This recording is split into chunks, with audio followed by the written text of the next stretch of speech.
नमस्कार। आज मैं आप सबों को भारत में श्वेत क्रांति के बारे में वर्णन करूंगी। श्वेत क्रांति का तात्पर्य सहकारी स्तर पर अपनाए गए पैकेज कार्यक्रम द्वारा दूध के उत्पादन तथा आपूर्ति में व्यापक वृद्धि करने से है। केंद्र एवं राज्य सरकारों के अथक प्रयास के परिणाम स्वरूप दूध का उत्पादन, जो सन 1947 तथा 1970 के बीच केवल 1% वार्षिक वृद्धि दर से बढ़ रहा था, 8वीं पंचवर्षीय योजना के दौरान 4.5% वार्षिक वृद्धि दर से बढ़ा। दूध के उत्पादन में यह एक प्रकार की क्रांति थी जिसे श्वेत क्रांति या व्हाइट रिवॉल्यूशन के नाम से पुकारा जाता है।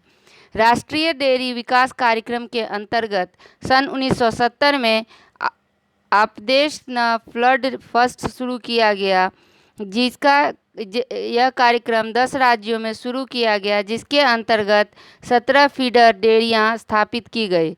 पहले से स्थापित डेयरियों का विस्तार किया गया तथा दिल्ली, कोलकाता, मुंबई एवं चेन्नई में 4 मदर डेयरियां स्थापित की गई। ऑपरेशन फ्लड 2 1980 से 83 का उद्देश्य 144 अतिरिक्त नगरों में बाजार को व्यवस्थित करना, चारे की उपयुक्त व्यवस्था करना तथा पशुओं में बीमारियों की रोकथाम करना था। ऑपरेशन फ्लड 3 1985 से 94 का उद्देश्य 22 राज्यों के 250 जिलों में 170 दुग्ध केंद्र स्थापित करना था। ऑपरेशन फ्लड एकीकृत कार्यक्रम है जिसमें 65,092 डेयरी सहकारिता सोसाइटियों के माध्यम से 83.5 लाख किसानों को लाभ पहुंचाया गया। इससे किसानों को आय का सुनिश्चित साधन मिल गया। ऑपरेशन फ्लड के शुरू में दूध का उत्पादन लगभग 21 मिलियन टन था, जो अब बढ़कर 108.5 मिलियन टन हो गया।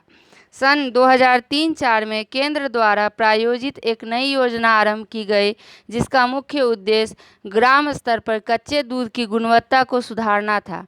इस योजना के अंतर्गत दुग्ध उत्पादकों को दूध उत्पादन के प्रशिक्षण में सहायता दी जाती है।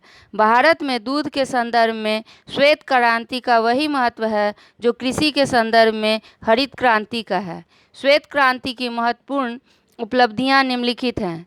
श्वेत क्रांति के फलस्वरूप भारत विश्व का सबसे बड़ा दुग्ध उत्पादक देश बन गया है। 1970 में श्वेत क्रांति से पहले भारत में दूध का कुल उत्पादन केवल 22 मिलियन टन था, जो 2008-09 में बढ़कर 108.5 मिलियन टन हो गया। अर्थात इस अवधि में दूध के उत्पादन में लगभग 5 गुना वृद्धि हुई। प्रति व्यक्ति दूध की उपलब्धता भी 1970 से 71 में 112 ग्राम से बढ़कर 2008-2009 में 258 ग्राम हो गई। अर्थात इस अवधि में प्रति व्यक्ति दूध की उपलब्धता में 2 गुनी वृद्धि हुई। दूध का उत्पादन बढ़ जाने से दूध तथा दुग्ध उत्पादों का आयात लगभग नगण्य हो गया। छोटे एवं सीमांत किसानों तथा भूमिहीन श्रमिकों को इससे विशेष लाभ हुआ। ऑपरेशन फ्लड के अंतर्गत उपलब्ध दूध का 62% भाग छोटे सीमांत तथा भूमिहीन किसानों से लिया जाता है। डेयरी उद्योग के संरचनात्मक ढांचे का विस्तार एवं आधुनिकीकरण किया गया है।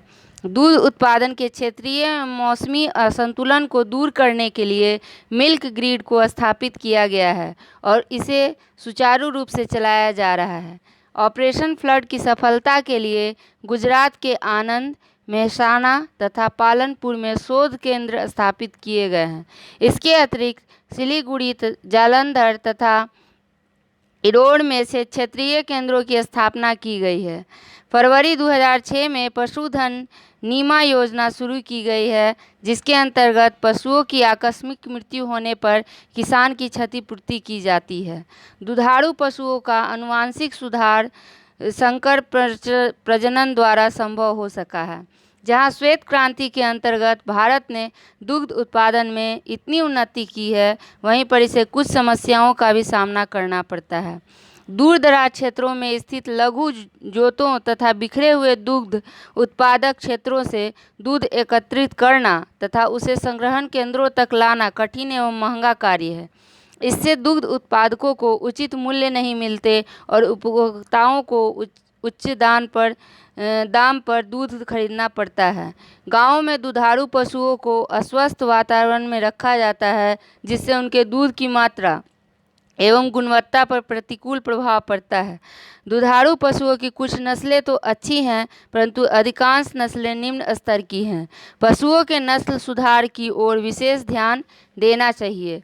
देश में पशुधन की विशालता एवं दूध की बढ़ती हुई मांग को देखते हुए हम कह सकते हैं कि भारत में डेयरी उद्योग के विकास की असीम संभावनाएं हैं। उदारीकरण एवं विश्व व्यापार के संदर्भ में ये संभावनाएं और भी बढ़ जाती हैं। उत्पादन में वृद्धि कर भारतीय बाजार की मांग को पूरा करने के पश्चात दूध में एवं दूध पदार्थों का निर्यात भी किया जा सकता है। भारत में दुधारू पशुओं को पौष्टिक आहार नहीं मिलता, जिस कारण से उसकी दुग्ध उत्पादकता अन्य देशों के पशुओं से कम है।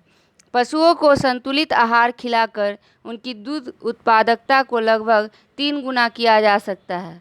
अच्छी नस्ल के पशु पालने से भी दूध का उत्पादन बढ़ाया जा सकता है। आज के इस वीडियो में इतना ही।